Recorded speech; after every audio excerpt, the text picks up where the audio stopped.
You ever have one of those moments? You know you've got a brilliant idea, but when you try to explain it, it just falls flat? Well, today, we're going to fix that.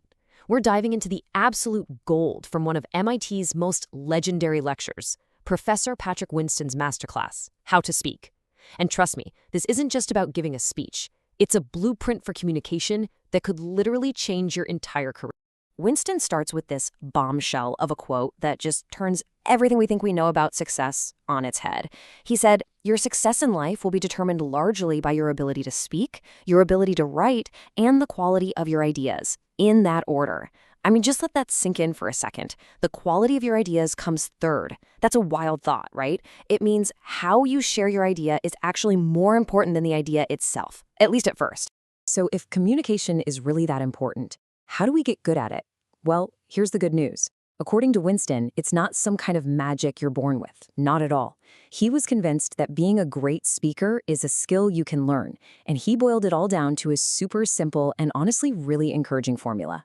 And here it is. This is the whole thing. Success equals a big K for knowledge plus a big P for practice and a tiny little T for talent. You see what he's doing there?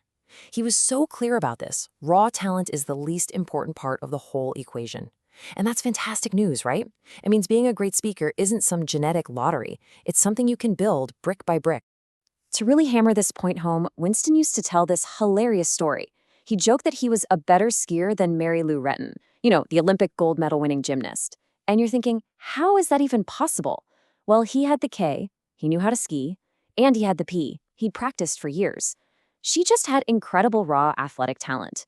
It's such a great way to remember that for any specific skill, knowledge and practice will beat raw, unpracticed talent every single time. Okay, so we've established this is a skill we can all learn. So now, let's get into the good stuff. The how. Winston gave us a whole tactical playbook. He called it his armamentarium, which is just a fancy word for a set of powerful tools you can put in your speaker's toolkit. He broke it down into 4 key techniques. These are simple, practical things you can start using in your very next presentation, or even just a conversation. They are cycling, fencing, verbal punctuation, and asking a question. Let's dig into each one. First up is cycling. This is all about repeating your main point, but in different ways. And why do you do this? Because, as Winston said, at any given moment, about 20% of your audience is totally fogged out. They're thinking about what's for lunch or an email they forgot to send, whatever. Cycling is your insurance policy. It makes sure that even if they zone out for a minute, they'll catch your big idea on the second or third pass. Next, we've got fencing. This one's so clever. It's about defining what your idea is, by also making it super clear what it is not. Just look at the example here. It's not enough to just show something and say, this is an arch. For real clarity, you add, and by the way, this over here is not an arch. See? You're building a little fence around your concept, so there's absolutely no room for misunderstanding. It makes your point sharp and clear. Third on the list, verbal punctuation. You gotta think of these as signposts for your audience. When you use simple phrases like, the first reason is, or, okay, now let's move on to, you're creating these clear seams in your talk. And for anyone who got a little fogged out, these phrases are like a bus stop. It's a clear signal for them to jump back on and follow along. And his last tool is maybe the most powerful of all. Just ask a question. This is the ultimate way to wake up a room. It turns people from just sitting there listening into active participants. But, and this is the secret sauce from Winston, after you ask the question, you have to pause, and you can wait up to 7 seconds. Now, it is going to feel like an eternity to you, but that silence is where the magic happens. It gives people the space to actually think. Okay, so we have the tools for what to say, but what about our slides? The visuals. Well, Winston was famously and pretty hilariously brutal about what he called the crimes of bad slides. And this slide, it pretty much lays out the whole crime scene. What's the number one offense? A giant wall of text. It forces your audience into an impossible choice. They can either read your slide or they can listen to you. They literally cannot do both at the same time. Winston said slides are condiments, not the main course. They're just there to add a little flavor to what you're saying, not be the whole meal. And if you need more convincing, just listen to this. It's a real quote from a student in an experiment where they showed a slide full of text while a presenter was talking.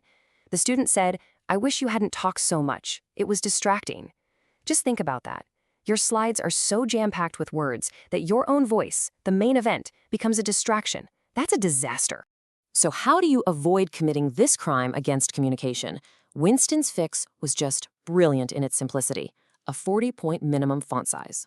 And this isn't just about making sure the folks in the back can read it. No, it's a creative trick. It physically stops you from being able to cram too many words onto a slide.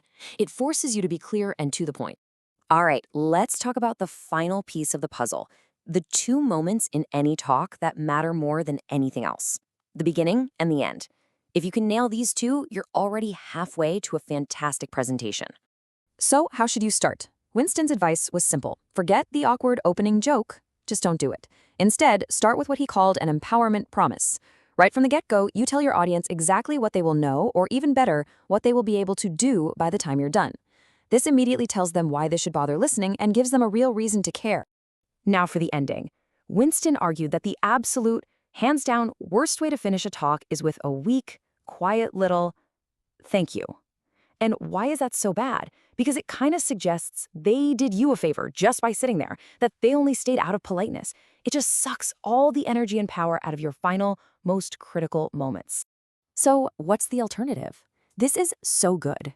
Your final slide, the one you leave up on the screen during the whole Q&A session, should be a simple, bold list of your contributions. This is your closing argument. It hammers home your main message, it reminds everyone of the value you just delivered, and it leaves this strong, confident impression that lasts. So as we wrap all this up, the real test isn't just knowing this stuff, right? It's about what you're going to do with it. So as you think about your next big presentation, or even just an important meeting tomorrow, ask yourself this. What is the one empowerment promise you are going to make to your audience right at the very start? Because as Winston taught us, getting that promise right is the first and maybe the most important step to finally being heard.